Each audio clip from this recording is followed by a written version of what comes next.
Bapa yang baik, tuntun kami pagi ini mendengarkan firman-Mu yang disampaikan lewat hamba-Mu ini. Tolong setiap kami yang mendengarkannya, Engkau memampukan kami untuk memahaminya. Amin. Shalom rekan-rekan, selamat pagi. Selamat menikmati hari yang baru di dalam penyertaannya.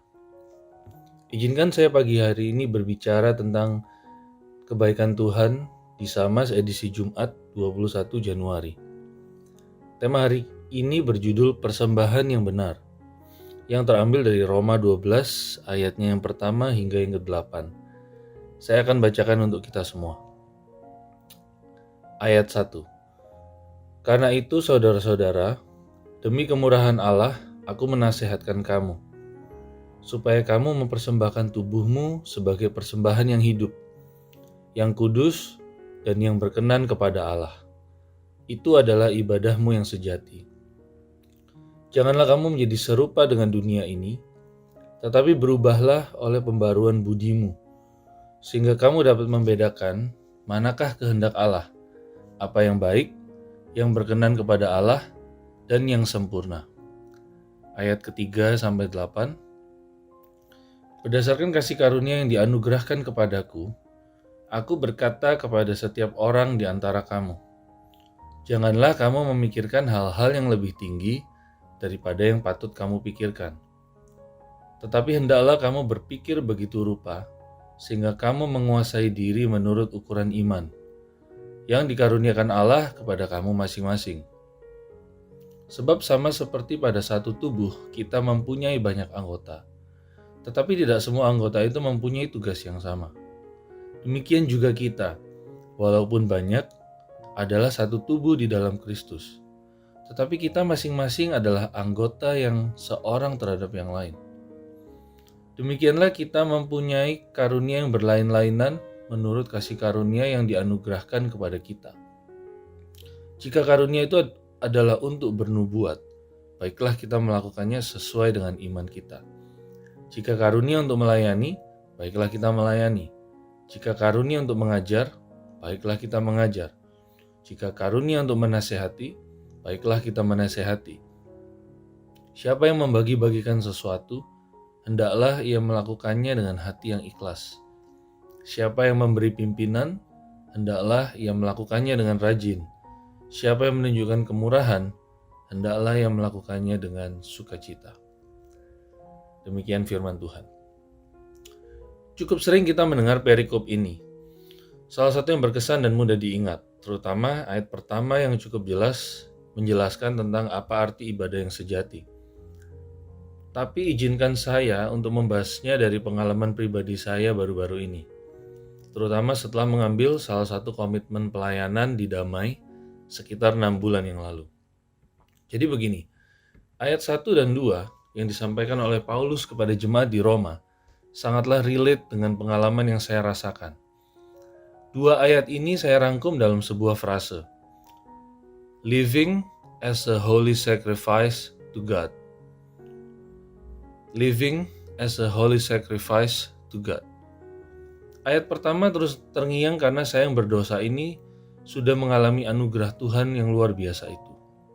Jadi respon saya yang benar seharusnya adalah menyenangkan Tuhan. Lalu dengan cara apa kira-kira?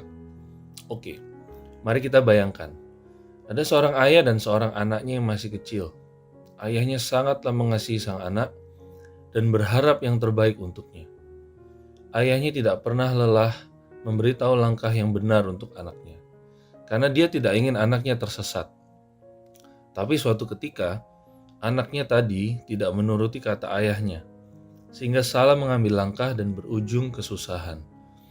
Namun ayahnya tidak marah dan terus melakukan apa yang seharusnya seorang ayah yang mengasihi anaknya lakukan. Nah, apabila kita adalah anak itu, seperti apa respon kita yang tepat? Jawaban saya adalah, berikutnya saya akan melakukan apa yang ayah katakan, sehingga itu akan membuatnya senang. Kira-kira begitulah maksud Paulus dari ayat ini, yaitu Bapa di sorga rindu agar kita melakukan hal yang menyenangkan hatinya, yaitu hidup benar seperti Yesus, sosok yang padanya Allah Bapa kita berkenan. Lebih jelas lagi di ayat kedua, dijelaskan bagaimana cara kita melakukannya, yaitu dengan cara pandang hidup yang baru. Dan itu kita dapatkan karena Tuhan memberi kita hati yang baru, sehingga kita dimampukan untuk melakukan perbuatan yang benar di hadapan Bapa. Secara spesifik saya merasa saya adalah anak yang dikasihi Bapa tadi. Kasih anugerahnya dalam hidup saya membuat saya antusias untuk menceritakan kebaikan Bapa dan cara hidup Yesus di dalam setiap aspek kehidupan saya. Sekali lagi, Dia yang memampukan. 2 ayat pertama ini menjadi konfirmasi bahwa apa yang akan saya lakukan dalam pelayanan menjadi tidak sia-sia. Lalu bagaimana dengan ayat 3 hingga yang ke-8?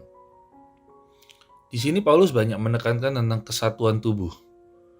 Background-nya ada di pasal-pasal yang sebelumnya, bahwa ada semacam perbedaan antara berbagai suku bangsa pengikut Kristus dengan berbagai peraturan-peraturan tradisionalnya. Ini adalah jemaat di Roma dan di zaman itu. Walaupun mereka semua percaya kepada Yesus, namun ritual dan peraturan ini tetaplah melekat kuat dalam hati mereka, dalam hidup mereka.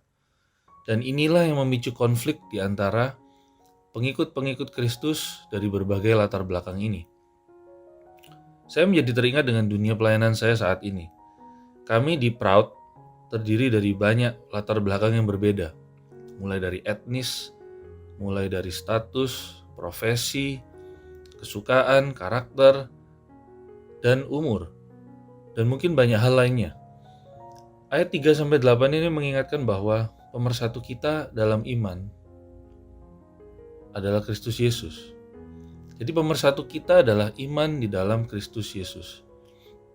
Jangan mementingkan hal-hal yang duniawi, yaitu perbedaan-perbedaan latar belakang tadi, dan merasa bagian kita lah yang paling penting. Tetapi layanilah satu dengan yang lain, karena kamu adalah satu tubuh di dalam Kristus. Yesus yang adalah tubuh tersusun dari bagian-bagian tubuh dengan latar yang berbeda-beda tadi, yang disatukan oleh kasih dan pengampunan. Jadi frasa yang tepat untuk merangkum ayat 3-8 ini adalah serving one another in the body of Christ. Serving one another in the body of Christ. Oke, kembali sebagai anak kecil tadi lagi yang sangat disayangi oleh bapaknya, saya punya alasan yang tepat untuk membalas kebaikannya, yaitu hidup dengan cara yang Bapa ajarkan. Dan ketika saya berada di dunia ini, cara Bapa itulah yang akan saya praktekkan kepada sesama. Cara hidup yang damai, penuh kasih, dan pengampunan. Itu adalah persembahan yang benar dari saya kepada Bapa. Mari kita berdoa. Bapa, Yesus adalah persembahan yang sempurna yang membuat kami benar di hadapan-Mu. Cara hidup seperti Yesus itulah yang mau kami terapkan di dunia ini. Kiranya ini menjadi persembahan yang benar di hadapan-Mu. Amin.